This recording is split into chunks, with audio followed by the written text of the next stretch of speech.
চতুরা দরবার শরীফে অনুষ্ঠিত কুদওয়াতুস সালিকিন জুবদাতুল আরিফিন কুতুবুল ইরশাদ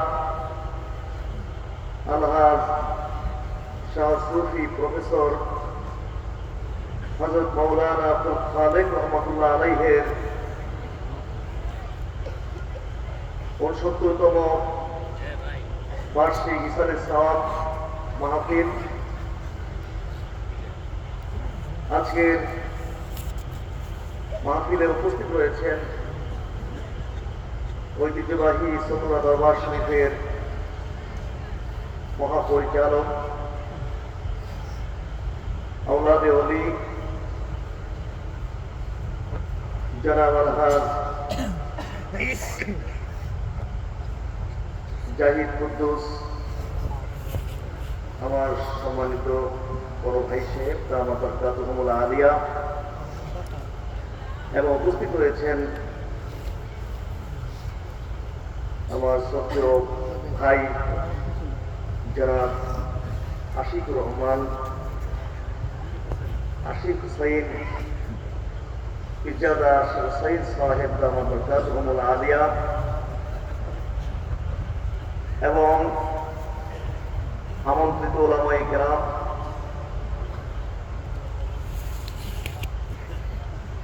দেশের বিভিন্ন জায়গা থেকে আগত দরবারের খলাফায়ে ইসলাম, সালেকিন, দরবারের মুহিব্বিন,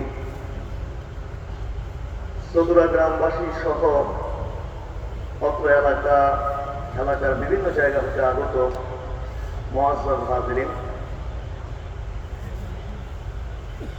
লাখ কোটি শুকরিয়া আদায় করি আমাদের মহান আল্লাহ সুবহানাহু ওয়া তাআলার প্রতি,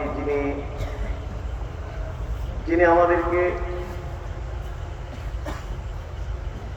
আমাদেরকে নিজেদের ব্যস্ততাকে উপেক্ষা করে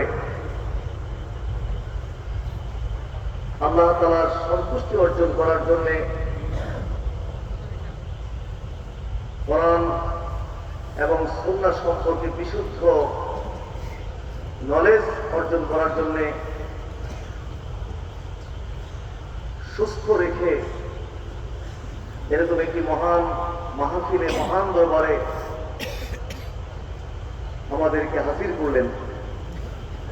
আমরা আমাদের সেই মহান আল্লাহ সুবহানাহু ওয়া তাআলার প্রতি আমরা প্রথমে শুকরিয়া আদায় করব এবং অন্তঃস্থল থেকে আমরা সকলে পড়ি আলহামদুলিল্লাহ।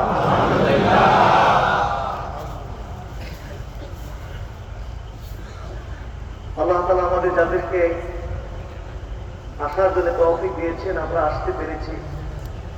যাদেরকে আল্লাহ তাআলা আসার তৌফিক দেননি, আসতে পারেননি, বিভিন্ন কারণে, ব্যস্ততার কারণে, অসুস্থতার কারণে, বিভিন্ন কারণে আমরা অনেকে আসতে পারি না। আল্লাহ তাআলা আমাদেরকে সুস্থ অবস্থায় হাজির করেছেন, এটা আমাদের প্রতি আল্লাহর অনেক বড় নিয়ামত। সুস্থতা অনেক বড় নিয়ামত। আল্লাহ তাআলার দেওয়া নিয়ামত গুলো যখন আমরা পেয়ে যাই, অবশ্যই এমন কোনো মূল্য আমাদের কাছে থাকে না। নিয়ামত পাওয়ার আগে নিয়ামতের যতটুকু মূল্য আমাদের কাছে থাকে, নিয়ামত পেয়ে গেলে তার মূল্য ততটা থাকে না। যারা চোখে দেখে, চোখ আছে, চোখে দেখে, দৃষ্টি শক্তি আছে, আমাদের কাছে চোখ কিন্তু তেমন বিষয় নয়, স্বাভাবিক বিষয়। কিন্তু যারা অন্ধ, চোখে দেখে না, দৃষ্টি শক্তিহীন, সে বুঝে যে একটি চোখ যে আল্লাহর কত বড় নিয়ামত।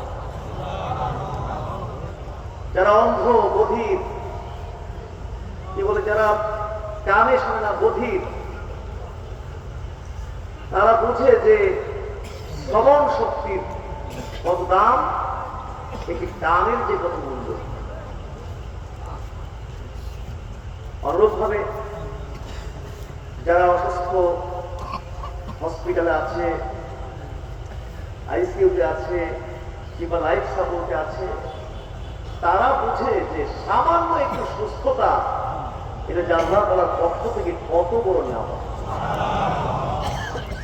আল্লাহ তাআলা আমাদেরকে সুস্থ রেখেছেন এবং সুস্থ রেখে এরকম মহান একটি দরবারে, মহান একটি মাহফিলে আমাদেরকে হাজির করেছেন।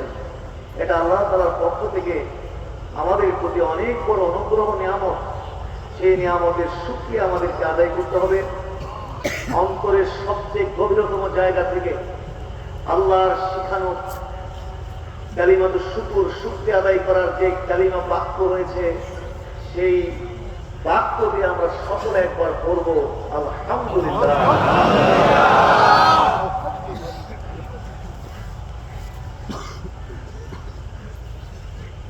আল্লাহ তাআলা অবশ্যই আমাদেরকে এই সমস্ত বিপদ আপদ বা অসুখ বিসুখ এগুলো আল্লাহ তাআলা অবশ্য আমাদের ভালোর জন্যই দেন, কিন্তু এগুলো আমরা বুঝি না। বিভিন্ন কারণে আল্লাহ তাআলা দেন। পাপের শাস্তির জন্য দেন, আবার আমাদেরকে পরীক্ষার জন্য আল্লাহ তাআলা দেন। পরীক্ষার মাধ্যমে আল্লাহ তাআলা আমাদের মর্যাদাকে উন্নত করেন, একজন থেকে আরেকজনের মর্যাদাকে পৃথক করেন, অথবা আমাদের কৃত পাপগুলো মোচন করার জন্য আল্লাহ তাআলা আমাদেরকে বিপদ আপদ দিয়ে থাকেন। বিপদ আপদের মাধ্যমে কৃত পাপগুলোকে আল্লাহ তাআলা মোচন করে থাকেন। অথবা একজন থেকে আরেকজনের মর্যাদাকে একটু উঁচু নিচু করতে আল্লাহ তাআলা বিভিন্নভাবে পরীক্ষা দিয়ে থাকেন। সবাইকে আল্লাহ তাআলা এক জান্নাতের জায়গা দেবেন না। সবাইকে ফেরদাউসে থাকবে, সব ফেরদাউসে জায়গা পাবে, তাহলে তো বাকি জান্নাতগুলো খালি পড়ে থাকে। সবাইকে ফেরদাউস দিবেন না। এই জন্য আল্লাহ তাআলা তার বান্দাকে বিভিন্ন ধরনের পরীক্ষা নিরীক্ষা করে একজন থেকে আরেকজনের মর্যাদাকে একটু উঁচু নিচু করে আল্লাহ তাআলার সৃষ্টি জান্নাতগুলো তার বান্দাদের মধ্যে বন্টন করে থাকে। পরীক্ষা ছাড়া কেউ তার মর্যাদা উন্নত করতে পারে না। দুনিয়ার ক্ষেত্রেও তো একই অবস্থা। দুনিয়ার ক্ষেত্রে আমরা দেখি পরীক্ষা ছাড়া কেউ তার মর্যাদা উন্নত করতে পারে না। আপনি এইচএসসি কিংবা আলেমে যদি উঠতে চান, তাহলে অবশ্যই আপনি এসএসসি অথবা দাখিল পরীক্ষা দিয়েই কিন্তু আপনাকে এইচএসসিতে উঠতে হবে। নাকি পরীক্ষা ছাড়া উঠার কোনো সুযোগ আছে? কঠিন মেহনতের সম্মুখীন হতে হবে, পরীক্ষার সম্মুখীন হতে হবে, এরপরে আপনি এইচএসসিতে উঠবেন। যত বড় ক্লাস, যত বড় দরজা, তার পরীক্ষাও কিন্তু তত বড়। ওয়ানের যে প্রশ্ন আর মাস্টার্সের কি একই প্রশ্ন নাকি? এই যে যত বড় মর্যাদা সম্পন্ন, তার পরীক্ষাও তত বড়। এই জন্য সবচেয়ে বেশি পরীক্ষার সম্মুখীন হয়েছে নবী রাসূলগণ। ইন্না আশাদ্দান নাসে বালাআন আল আম্বিয়া। মানুষের মধ্যে সবচেয়ে কঠিন পরীক্ষার সম্মুখীন হয়েছেন আল আম্বিয়া, নবীগণ। সুম্মাল আমসালু ফাল আমসালু সুম্মাল আমসালু ফাল আমসাল। এরপরে ধারাবাহিকভাবে যারা যত বেশি আল্লাহর নৈকট্যপ্রাপ্ত বান্দা, তারা তত বেশি পরীক্ষার সম্মুখীন হয়েছে। পরীক্ষা নিরীক্ষার মাধ্যমে আল্লাহ তাআলা তাদের মর্যাদাগুলো দান করেছে। আমরা অনেকে বুঝি না, আল্লাহর প্রতি অভিযোগ করি, আমার মতো মানুষের এত বিপদ হবে কেন? আমি 5 ওয়াক্ত নামাজ পড়ি, আমি সকাল সন্ধ্যায় জিকির আজকার করি, আমি হালাল খাই, আমার কেন রোগ হবে, আমার কেন বিপদ হবে? কিন্তু আল্লাহ তাআলা এগুলো আমাদের কল্যাণের জন্যই দেন। এবার এই পরীক্ষা করে আমাদের মর্যাদাকে ডেভেলপ করেন। জোরে বলুন সুবহানাল্লাহ। আল্লাহ আমাদেরকে সুস্থ অবস্থায় নিয়ে এসেছেন। আল্লাহর শুকরিয়া আদায় করে আরো একবার করি আলহামদুলিল্লাহ। আমরা সবাই জানি মাগরিবের পরে জিকির আজকার হয়। আমি অনুরোধ করব যারা দোকান পাঠে আছেন, দোকান পাঠে বিভিন্ন জায়গায় বসে গল্প করছেন, দোকান পাঠে ঘুরছেন, আপনাদেরকে অনুরোধ করব দয়া করে চলে আসুন। আমি আসার পত্র দেখে এসেছি, এত পরিমাণে মানুষ সবাই চলে আসলে এরকম দুটো মাঠে পড়বে, কিন্তু সেখানে ঘোরাঘুরিতে আপনার লাভটা কি হবে? আমি এর অর্থ বুঝি না। বছরে একবার মাহফিলটা হয়,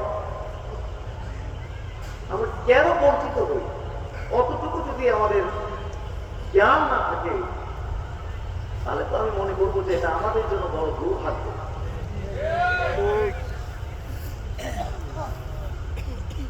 চলে আসুন একটু প্লিজ, মাহফিলে চলে আসুন। সময়ের মূল্য দিন, সময়ের গুরুত্ব দিন। এটা খুবই মূল্যবান একটি জিনিস সময়। টাকা খরচ করতে আমরা অনেক চিন্তা করে টাকা খরচ করি।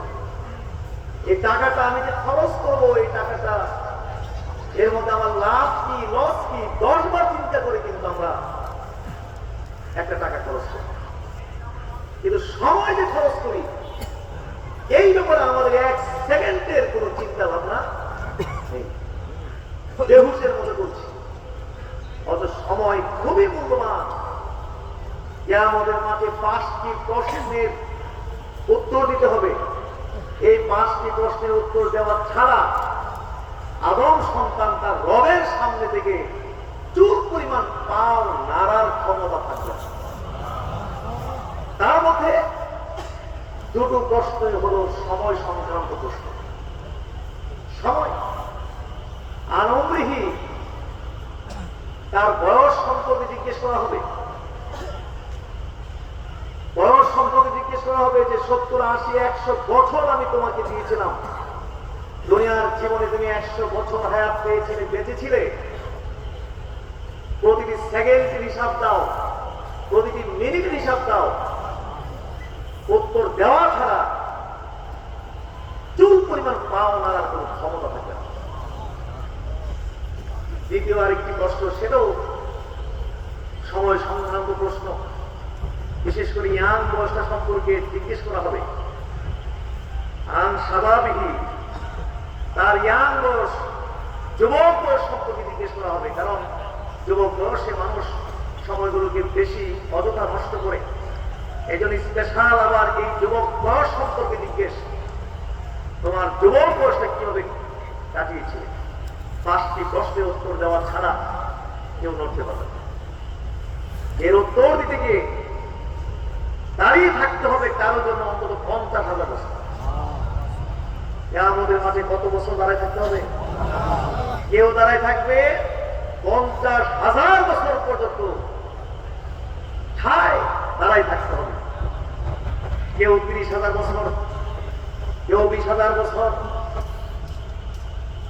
আর যারা যথাযথ সময়টাকে, প্রতিটি সেকেন্ডকে, প্রতিটি মিনিটকে, ঘন্টাকে অতিবাহিত করেছে, মুহূর্তের মধ্যে উত্তর দিয়ে জান্নাতে ঢুকে যাবে। সুতরাং আল্লাহ ওলির দরবারে এসেছেন, প্লিজ দোকান পাশে কেউ থাকবেন না, চলে আসুন, প্লিজ চলে আসুন। দোকানদারদেরকে বলবো, প্লিজ আপনারা একটু ব্যবসাটা বন্ধ রাখুন। সারা রাত্র সময় আছে, করতে পারবেন। দাদা হুজুর একটু বলতেন দোকানদারদেরকে ডেকে, যে দোকানদারেরা তোমরা একটু আখিরাতের দোকানদারি, দুনিয়ার দোকানদারি একটু বন্ধ করো, একটু আখিরাতের দোকানদারি এসে বসো। যুবকদেরকে ডেকে নাকি বলতেন, যুবকেরা তোমরা মনে করেছো বুড়া হইয়া মরবা? তোমার মতো হাজার হাজার যুবক এই এলাকার জাহান্নামের আগুনে জ্বলছে। সুতরাং আসুন আমরা এখন সাহাবাসানি করব। অত্যন্ত ফ্রেশ অন্তর নিয়ে, অন্তর থেকে যত কল্পনা খেয়াল এগুলো দূরে সরাই ফেলতে হবে। বাড়ির চিন্তা, দোকানের চিন্তা, স্ত্রী সন্তানের চিন্তা একটু আউট করে অন্তর থেকে একটা পরিচ্ছন্ন অন্তর নিয়ে বসো। আমরা এখন সকাল সন্ধ্যার যে নিয়মিত অতীত আছে সেগুলো আদায় করব, আমি করব। আমার সঙ্গে সকলে অতীত আদায় করতে রাজি না? তাহলে চোখ বন্ধ করো, সবাই চক্ষু বন্ধ করে অন্তত পবিত্র আত্মার অন্তর নিয়ে বসুন। এগুলো গুরুত্ব